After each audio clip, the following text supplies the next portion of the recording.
আসসালামু আলাইকুম। আজকে টিউটোরিয়ালে আমরা দেখব রেক্টেঙ্গুলার প্যাটার্ন কিভাবে তৈরি করা যায়। রেক্টেঙ্গুলার প্যাটার্ন তৈরির জন্য প্রথমে স্কেচ সিলেক্ট করতে হবে, পরে টপ প্লেন সিলেক্ট করব।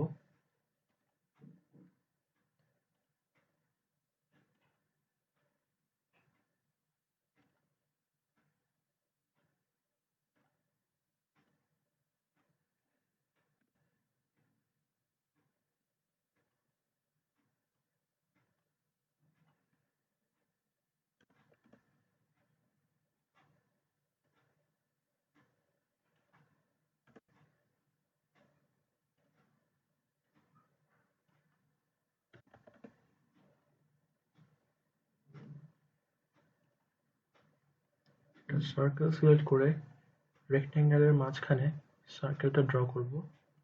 তার ডায়ামিটার হবে 30 মিলিমিটার।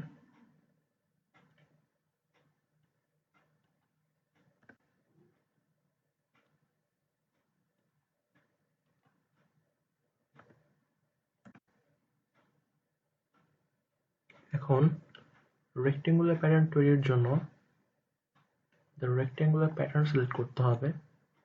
অবজেক্ট হিসেবে সিলেক্ট করব এই সার্কেলটাকে, ডিরেকশন হবে বরাবর।